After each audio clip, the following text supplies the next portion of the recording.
प्रभु आज के इस सुंदर उत्तम दिन के लिए, इस पवित्र दिन के लिए जो आपने हम सभी के जीवन में दिखाया और विशेष रूप से बच्चों के जीवन में दिखाया। धन्यवाद पिता परमेश्वर इस प्यारी संगति के लिए जिसमें कि आज हम सब बच्चे मिलकर सहभागी होने जा रहे हैं। इस ऑनलाइन संडे स्कूल के लिए जो कि मसीह मंदिर चर्च CNI के माध्यम से आयोजित किया जाता है, आपको हृदय से धन्यवाद। आइए हम आप आज की हमारी आराधना को प्रारंभ करते हैं और हम आरंभ में एक छोटी सी प्रार्थना करेंगे। Thank you Jesus, thank you Lord. धन्यवाद पिता परमेश्वर आज के सुंदर उत्तम दिन के लिए जो आपने हमारे जीवन में दिखाया। प्यारे पिता परमेश्वर, उन सारी विषम परिस्थितियों के बावजूद, उन कठिनाइयों के बावजूद, जबकि हम सब एक दूसरे के साथ अपने स्वरूप में मिल नहीं सकते हैं, पिता परमेश्वर आपने इस माध्यम से हम सभी को एकजुट किया, जोड़ा कि हम सब मिलकर आपकी महिमा स्तुति आराधना करने पाते हैं। धन्यवाद प्यारे पिता परमेश्वर इस सुंदर सुविधा के लिए जो आपने हम सभी को प्रदान की। आज की इस आराधना को हम आपके सामर्थी हाथों में सौंपते हैं पिता परमेश्वर। हमारी स्तुति महिमा करना, हमारा वचन को अध्ययन करना और पिता परमेश्वर आपके नाम के निमित्त अपनी आवाज़ों को ऊपर उठाना, ये सब आपको ग्रहण योग्य हो। Thank you Lord, thank you Jesus, आमीन। बच्चों, इससे पहले कि हम इस ऑनलाइन संडे स्कूल की आराधना में आगे बढ़े, एक विशेष अभिप्राय के साथ मैं आज आपके सन्मुख उपस्थित हुआ हूं। जी हाँ, 7 अगस्त को हमारे आदरणीय बिशप साहब राइट रेवरेंड मनोज चारण जी का बर्थडे था। हम संडे स्कूल कलेक्टिव की ओर से, सारे बच्चों की ओर से, सारे पेरेंट्स की ओर से और सारे टीचर्स की ओर से, उन प्रतिभागियों की ओर से उन्हें हम बर्थडे की शुभकामनाएं प्रेषित करते हैं। प्रिय बच्चों, हमारे बिशप साहब हमारे डायसिस ऑफ भोपाल के प्रणेता हैं। वे हमारे मुख्य अगुवे हैं। उनके उत्तम भविष्य की कामना करते हैं और इस चुनौतीपूर्ण माहौल में, जबकि सब कुछ नियंत्रित है, सब कुछ कठिनाई से होता है, हम उनकी सेवकाई के लिए प्रार्थना करते हैं कि परमेश्वर पिता उन्हें अपनी सामर्थ से भरेगा और एक उत्तम नेतृत्व डायसिस ऑफ भोपाल को प्राप्त होगा।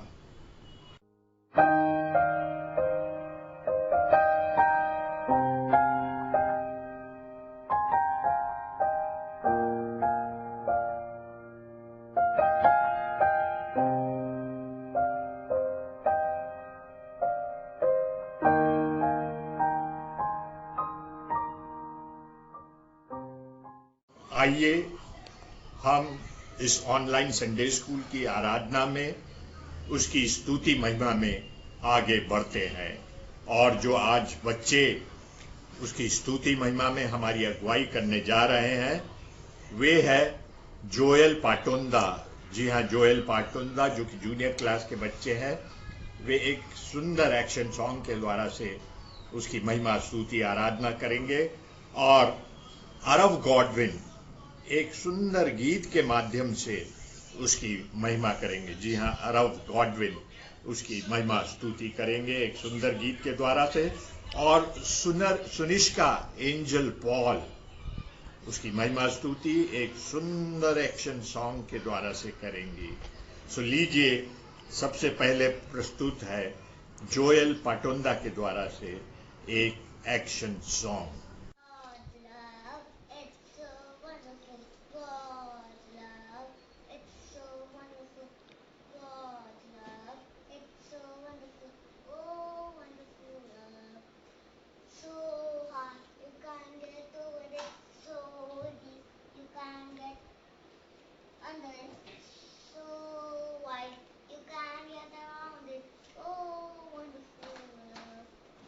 यीशु मसीह तेरे जैसा है कोई नहीं। यीशु मसीह तेरे जैसा है कोई नहीं। तेरे चरणों में झुके आसमां और महिमा गाए ज़मीं। यीशु मसीह तेरे जैसा है कोई नहीं। तेरे चरणों में झुके आसमां और महिमा गाए ज़मीं। हम गाए होसन्ना, तू राजाओं का है राजा। तेरी महिमा होवे सदा। तू है प्रभु हमारा खुदा। तू है प्रभु हमारा खुदा। प्यारे पिता, तूने हमसे कितना प्यार किया। हमें पापों से छुड़ाने को अपने बेटे को कुर्बान किया। Lord, I am Shalishka Angel Paul. उठ प्रकाशमान हो, तेरा यीशु आ गया। उठ प्रकाशमान हो, तेरा यीशु आ गया। उठ प्रकाशमान हो, तेरा यीशु आ गया। तेरा यीशु आ गया। तेरा यीशु आ गया। वो तारनहारा आ गया। वो मुक्ति दाता आ गया। उठ प्रकाशमान हो, तेरा यीशु आ गया। दूतों ने मिलकर गाया, प्रभु यीशु चरनी में आया। पैदा हुआ है देखो, सारे जग का तारनहारा। वो तारनहारा आ गया। वो तारनहारा आ गया। उठ प्रकाशमान हो, तेरा यीशु आ गया। Thank you. प्यारे बच्चों, जोएल पाटुंदा को, अरव गॉडविन को और सुनिष्का एंजल पॉल को इन स्तुति महिमा के गीतों के लिए धन्यवाद। आइए बच्चों, अब हम उस उत्तम शिक्षा की ओर बढ़ेंगे जो कहानियों के माध्यम से, जिसका की आधार पवित्र वचन है, प्रवेश करेंगे। प्यारे बच्चों, आज की जो पहली कहानी है उसे लेकर हमारे सामने आ रही हैं ओशिन भाटी। जी हाँ, ओशिन भाटी हमारे सामने उस सुंदर कहानी को प्रस्तुत करेंगी। और दूसरी कहानी जो है उसे हमारे सामने लेकर के आ रहे हैं आइवन जॉय। जी हाँ, आइवन जॉय उस सुंदर कहानी को हमारे सामने प्रस्तुत करेंगे। और इन कहानियों से संबंधित जो पवित्र वचन की अगुवाई है, जो बाइबल रीडिंग है, बच्चों अपनी अपनी बाइबल निकाल लीजिए और इन रीडिंग्स को जो कि मैं आपके सामने पढ़ने जा रहा हूं, उन्हें निकाल कर खोल लीजिए। ये आज की कहानियों का जो है वो आधार बनता है। उत्पत्ति की पुस्तक उसका 17 अध्याय 15 से 21 आयत। उत्पत्ति की पुस्तक उसका 15 अध्याय 15 से 21 आयत। The book of Genesis chapter 17 from verse 15 to 21, जिसे पढ़ने में हमारी अगुवाई करेंगी साक्षी राम। जी हाँ, साक्षी राम इस वचन को पढ़ने में हमारी अगुवाई करेंगी।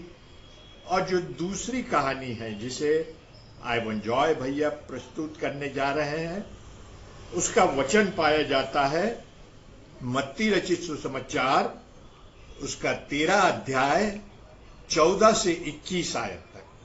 जी हाँ, मत्ती रचित सुसमाचार उसका 13 अध्याय 14 से 21 आयत तक। The gospel of saint Matthew chapter 13 from verse 14 to 21। आइए इन वचनों के द्वारा हम उस आशीष को प्राप्त करें और इस बाइबल रीडिंग को, जो कि साक्षी राम के द्वारा से पहले और भाई रूनी, जी हाँ, एरन एमानुएल के द्वारा से दूसरे भाग में प्रस्तुत की जाएगी। उसके बाद हम उस कहानी को ओशिन भाटी के द्वारा से और आइवन जॉय के द्वारा से एनिमेशन के रूप में आपके सामने प्रस्तुत करेंगे। आपको जय मसीह की। अब हम पवित्र शास्त्र बाइबल में से निकालेंगे उत्पत्ति की पुस्तक, उसका 17 अध्याय पद 15 से 21 तक। फिर परमेश्वर ने अब्राहम से कहा, तेरी जो पत्नी सारे है उसे अब तू सारे ना कहना, उसका नाम सारा होगा। मैं उसको आशीष दूंगा और तुझको उसके द्वारा एक पुत्र दूंगा, और मैं उसको ऐसी आशीष दूंगा कि वह जाति जाति के मूल मार्ग हो जाएगी, और उसके वंश में राज्य राज्य के राजा उत्पन्न होंगे। तब अब्राहम मुंह के बल गिर पड़ा और हंसा और मन ही मन कहने लगा, क्या 100 वर्ष के पुरुष को भी संतान होगी, और क्या सारा जो 90 वर्ष की है पुत्र जनेगी।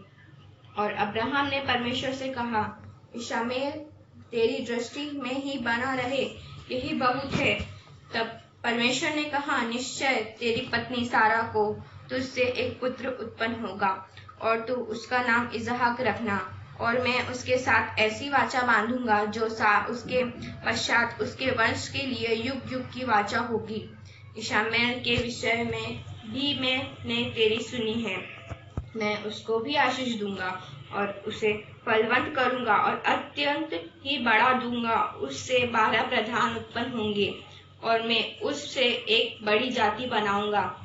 परंतु मैं अपनी वाचा इसहाक ही के साथ बांधूंगा, जो सारा से अगले वर्ष के ही इस नियुक्त समय में उत्पन्न होगा। इस वचन की प्रजाजन बिशप आशीष दीजिए, आमीन। सभी बच्चों को praise the Lord. I hope सब अपने घर में सेफ होंगे। एंड आज की जो हम स्टोरी देखने वाले हैं वो पाई जाती है जेनेसिस में, उत्पत्ति में। अब्राहम, आइजैक और आइजैक की मम्मी सारा की स्टोरी है। तो देखते हैं कि कैसे पिता परमेश्वर ने अपने वादे को जो अब्राहम के लिए था, परमेश्वर पिता ने उसे पूरा किया। तो चलिए देखते हैं वीडियो को। कई साल पहले केनन की जमीन पर एक आदमी रहता था जिसका नाम था अब्राहम। वो अपनी बीवी सराई के साथ रहता था। उन्हें कोई संतान नहीं थी। एक रात ईश्वर अब्राहम से बात करने आए। अब्राहम, अपने देश से बाहर निकलो और अपने पिताजी के घर से भी, और ऐसी जगह पर जाओ जो मैं बताऊंगा। मैं तुम्हारे राज्य को महान बना दूंगा। मेरा आशीर्वाद सदैव तुम्हारे साथ रहेगा, और मैं तुम्हें भी महान बना दूंगा। ईश्वर गायब हो गए। फिर अगली सुबह, सारा, सुनो, कल रात मुझे एक सपना आया था। अब्राहम ने अपने सपने के बारे में बताया। तो जल्दी से अपना सारा सामान बांध लो कि हम दोनों एक नई जगह पे जाने वाले हैं। अब्राहम ने अपना सारा सामान बांधा और उसकी बीवी सराई, उसके भाई के बच्चे, अपने सभी सेवक और अपने सारे जानवरों को लेकर एक नई जगह के लिए निकल पड़ा। अब्राहम और उसके परिवार ने बहुत सारे गांव और शहरों के बीच से गुजरकर काफी दूरी तय की। जब वो मोरे के प्लेन पर पहुँचे, ईश्वर फिर से प्रकट हुए और बोले, मैं ये जमीन तुम्हारे बच्चे को देता हूँ। पर मेरे ईश्वर, मेरी कोई संतान नहीं है।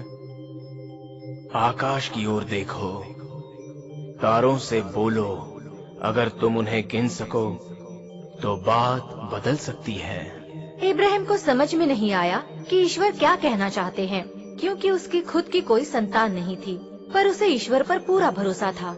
हे ईश्वर, मुझे आप पर विश्वास है। अब्राहम ने ईश्वर पर भरोसा किया और ईश्वर ने उस भरोसे का सम्मान रखा। अब सराई, जो अब्राहम की बीवी थी, उसकी कोई संतान नहीं थी। सराई ने अपनी नौकरानी हगर को बुलाया। बताइए, आपने मुझे क्यों बुलाया? मैं तुमसे एक विनती करना चाहती हूँ। हाँ, बताइए ना। तुम अब्राहम से निकाह कर लो। बड़ी मेहरबानी होगी अगर तुम उसके बच्चे की माँ बनो। हगर इब्राहिम की बीवी बनने के लिए तैयार हो जाती है, पर जैसे ही हगर बीवी बन जाती है, वो सराय की बिल्कुल इज्जत नहीं करती। अब वो मेरी इज्जत नहीं करती। मैं हगर से बहुत नाराज हूँ। एक दिन जब सराय ने हगर को बुलाया, मैं आज से तुम्हारी कोई बात नहीं मानूंगी। जैसा तुम कहोगी वैसा मैं बिल्कुल नहीं करूंगी। हगर उसकी बेइज्जती करती है। मुझे अब नौकरानी बने रहना पसंद नहीं है। मैं ये जगह छोड़ दूंगी। तो हगर रेगिस्तान की ओर चली जाती है। रेगिस्तान में हगर नदी के फव्वारे के पास बैठी हुई थी और तभी ईश्वर का फरिश्ता प्रकट हुआ। सुनो हैगर, तुम कहाँ जा रही हो? मैं सराय से दूर भाग आई हूँ। तुम सेरा के पास वापस जाओ। तुम्हें एक लड़का होने वाला है। तुम उसका नाम आइजैक रखो। फरिश्ते के कहे मुताबिक हेगर सराय के पास वापस जाती है। महीने गुजर गए और हगर को एक बेटा हुआ जब इब्राहिम 86 साल के थे। मुझे खुशी है कि मेरा बेटा हुआ है। मैं इसका नाम रखूंगा प्यारा इस्माइल। वक्त बीतता गया और जल्द ही इब्राहिम 99 साल के हो गए। ईश्वर इब्राहिम के सामने प्रकट हुए, जैसा पहले कई बार हो चुका था। मैं हूँ सबका ईश्वर। मैंने वादा किया था कि तुम बहुत सारे राज्य के पिता बनोगे। आज से तुम्हारा नाम होगा अब्राहम और तुम्हारी बीवी सारा को सरहा बुलाया जाएगा। मैं उसे एक बेटा वरदान में देता हूँ। आप हमें एक बेटा देने वाले हैं? ये नामुमकिन है। मैं 100 साल का हो चुका हूँ और मेरी बीवी 90 साल की हो चुकी है। क्या ये मुमकिन है? सारा तुम्हारी बीवी, उसे एक बेटा होगा और तुम उसका नाम आइजैक रखोगे। मैं उसके साथ सौदा करूंगा और उसे बहुत सारी जमीनें दूंगा और तुम्हारे दूसरे बच्चे के लिए, इस्माइल के लिए, मैं उसे भी आशीर्वाद दूंगा। उससे तुम्हें 12 और महान राजकुमार मिलेंगे, पर मेरा सौदा आइजैक के साथ ही होगा। समझे? इब्राहिम अपने तंबू के दरवाजे पर बैठे हुए थे।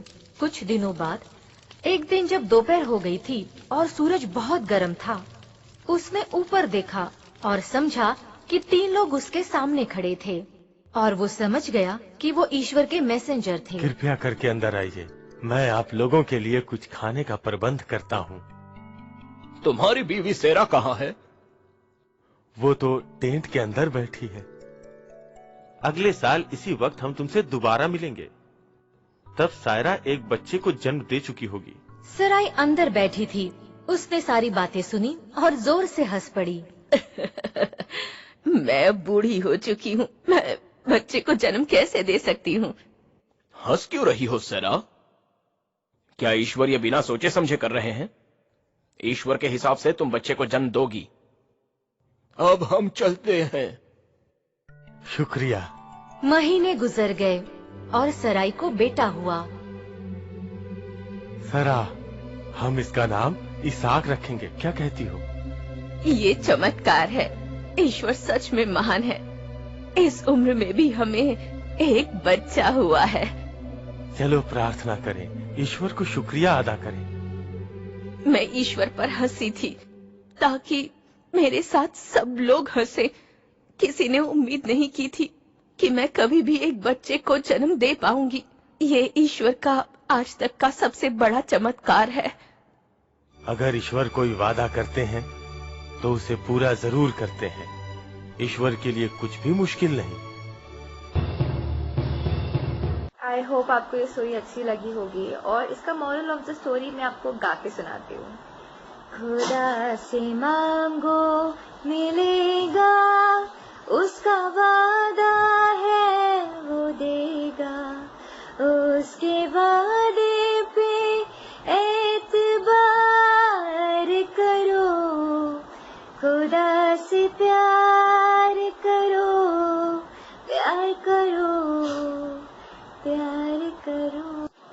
परमेश्वर जो हमसे वादा करते हैं वो हमेशा पूरा करते हैं। हम परमेश्वर से प्रार्थना करते हैं तो पिता परमेश्वर हमें जरूर से जरूर देते हैं। हमको भले लेट मिलती है चीजें, क्योंकि परमेश्वर को पता होता है कि इस बच्चे को कब किस चीज की जरूरत है। मिलते हैं next week. Bye bye, take care. Praise the lord बच्चों, कैसे हो आप लोग सब। आज हम जीसस के एक और चमत्कार के बारे में देखेंगे जो कि हमारे लिए बाइबल में से पढ़ा गया। मत्ती उसका 14 अध्याय उसकी 13 आयत से लेके 21 आयत तक। The book of Matthew chapter 14 verse 13 to 21। चलिए स्टोरी देखते हैं। ओके। एक बार जीसस ने अपने सभी चाहने वालों को बुलाया।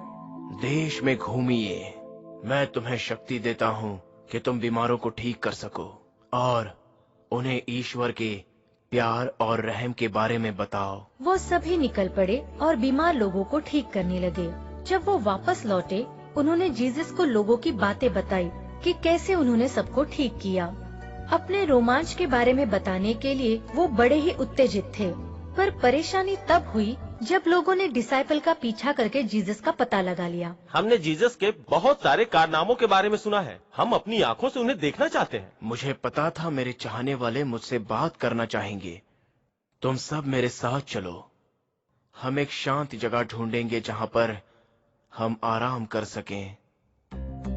तो वो स्वयं नाव चलाकर एक शांत जगह की तलाश में निकल पड़े। पर बहुत सारे लोगों ने उन्हें देख लिया और उन्हें पहचान लिया और वो उनके पीछे दौड़ने लगे।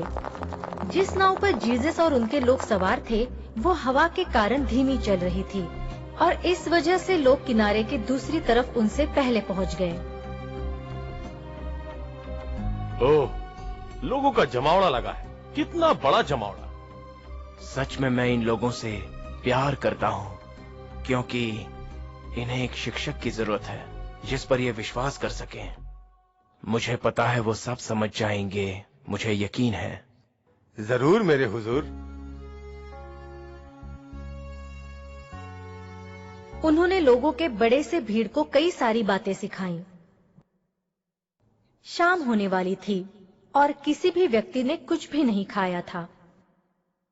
प्रभु, अब तो बहुत देर हो चुकी है और जहाँ तक मेरी जानकारी है यहाँ पास में खाने को कुछ भी नहीं मिलेगा। तो क्यों ना हम इन लोगों को वापस भेज दें ताकि वो अपना पेट भरकर लौट सकें। आप क्या कहते हैं? तुम इन्हें कुछ खाने के लिए क्यों नहीं दे देते? जीसस के लोग जीसस की बात नहीं समझे और चौंक गए। हम इतने सारे लोगों के खाने का बंदोबस्त कैसे कर सकते हैं? जब डिसाइपल जीसस से बात कर रहे थे, उनमें एक डिसाइपल एंड्रू ने देखा कि एक छोटा सा बच्चा अपना दोपहर का भोजन ला रहा है। ए बच्चे, रुक जाओ। मुझे बताओ, ये तुम्हारे हाथों में क्या है? मेरे पास ब्रेड के 5 टुकड़े हैं और 2 मछलियां हैं, बस इतना ही।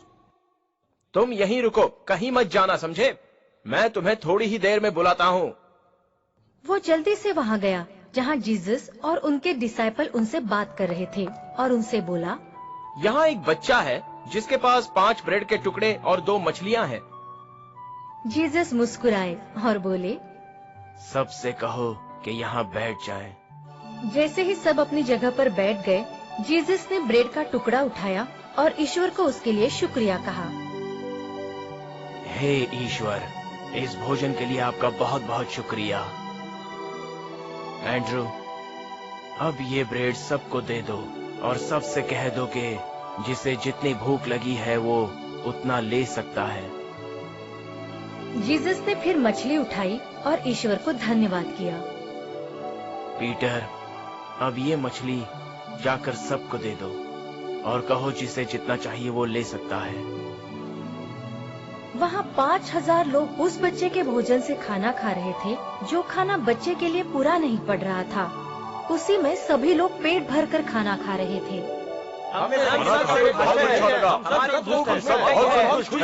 पीटर, जो भी खाना बचा है उसे समेट लो।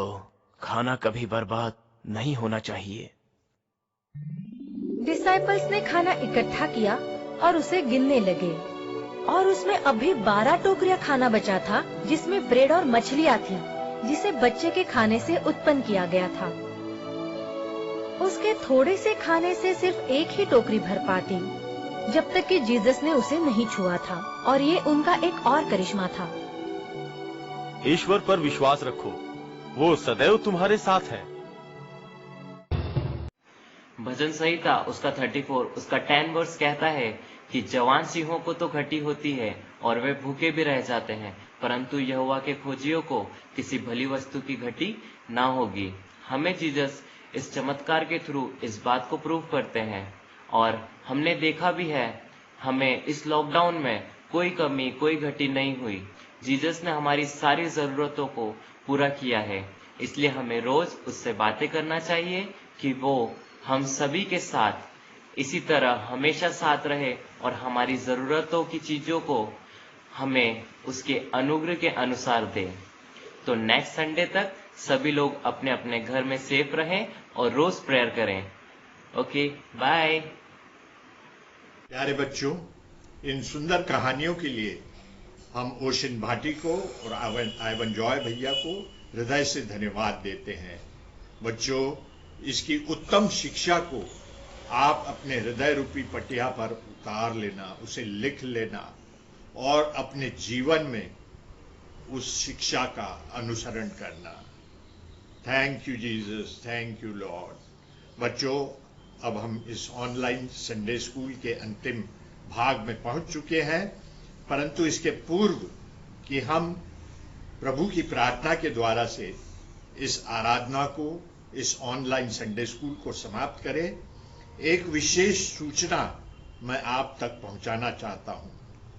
प्यारे बच्चों, जैसा कि आप जानते हैं कि 15 अगस्त को हमारा इंडिपेंडेंस डे मनाया जा रहा है, स्वतंत्रता दिवस मनाया जा रहा है। सो बच्चों, जो 16 तारीख का हमारा संडे स्कूल रहेगा, जी हां, 16 अगस्त का जो संडे स्कूल रहेगा वो एक विशेष संडे स्कूल रहेगा, जो कि हमारे राष्ट्र भक्ति से, हमारे राष्ट्र प्रेम से प्रेरित रहेगा, जिसमें कि हम परमेश्वर पिता के द्वारा से उस सामर्थ को प्राप्त करेंगे जो कि हमारे जीवन में हमें उस राष्ट्र प्रेम से और समर्पण से जोड़ता है। सो बच्चों, आप तैयार रहना। अगले सप्ताह के संडे स्कूल में 16 अगस्त को हम post independence day Sunday school मनाएंगे, और आपकी प्रतिभागिता को मैं चाहता हूं, आपके योगदान को मैं चाहता हूं। सो मैं आपसे संपर्क करूंगा और आपके योगदान को इस संडे स्कूल के लिए, उसकी महिमा स्तुति आराधना के लिए और राष्ट्र प्रेम के लिए आमंत्रित करूंगा। धन्यवाद पिता परमेश्वर इस सुंदर आशीष के लिए जो आज इस संडे स्कूल के द्वारा से प्रदान की गई। आपकी महिमा स्तुति आराधना और आपकी नाम की बढ़ाई प्यारे पिता परमेश्वर बालकों के द्वारा से अद्भुत रीति से की गई। आइए हम प्रभु की प्रार्थना के द्वारा से इस संडे स्कूल को समाप्त करेंगे। हे हमारे पिता, तू जो स्वर्ग में है, तेरा नाम पवित्र माना जाए, तेरा राज्य आए, तेरी इच्छा जैसे स्वर्ग में पूरी होती है वैसे इस पृथ्वी पर भी पूरी हो। हमारे प्रतिदिन की रोटी आज हमें दे, और जैसे हमने अपने अपराधियों को क्षमा किया है वैसे आप हमारे अपराधों को क्षमा करें, और हमें परीक्षा में न लाएं परंतु बुराई से बचाएं, क्योंकि राज्य, पराक्रम और महिमा सदा तेरी ही हो। आमीन। Thank you Jesus, thank you Lord. परंतु बच्चों, याद रखिए 16 अगस्त को एक स्पेशल संडे हम मनाने जा रहे हैं संडे स्कूल के माध्यम से। आप सब सारे बच्चे, सारे पेरेंट्स उस संडे स्कूल में आमंत्रित हैं। Thank you Lord, thank you Jesus. आमीन। Thank you Jesus, thank you Lord. धन्यवाद प्रभु आज के इस सुंदर उत्तम दिन के लिए, इस पवित्र दिन के लिए जो आपने हम सभी के जीवन में दिखाया और विशेष रूप से बच्चों के जीवन में दिखाया। धन्यवाद पिता परमेश्वर इस प्यारी संगति के लिए जिसमें कि आज हम सब बच्चे मिलकर सहभागी होने जा रहे हैं। इस ऑनलाइन संडे स्कूल के लिए जो कि मसीह मंदिर चर्च CNI के माध्यम से आयोजित किया जाता है, आपको हृदय से धन्यवाद। आइए हम आप आज की हमारी आराधना को प्रारंभ करते हैं और हम आरंभ में एक छोटी सी प्रार्थना करेंगे।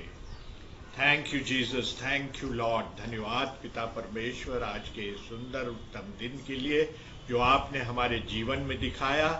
प्यारे पिता परमेश्वर, उन सारी विषम परिस्थितियों के बावजूद, उन कठिनाइयों के बावजूद, जबकि हम सब एक दूसरे के साथ अपने स्वरूप में मिल नहीं सकते हैं, पिता परमेश्वर आपने इस माध्यम से हम सभी को एकजुट किया, जोड़ा कि हम सब मिलकर आपकी महिमा स्तुति आराधना करने पाते हैं। धन्यवाद प्यारे पिता परमेश्वर इस सुंदर सुविधा के लिए जो आपने हम सभी को प्रदान की। आज की इस आराधना को हम आपके सामर्थी हाथों में सौंपते हैं पिता परमेश्वर। हमारी स्तुति महिमा करना, हमारा वचन को अध्ययन करना और पिता परमेश्वर आपके नाम के निमित्त अपनी आवाजों को ऊपर उठाना, ये सब आपको ग्रहण योग्य हो। Thank you Lord, thank you Jesus.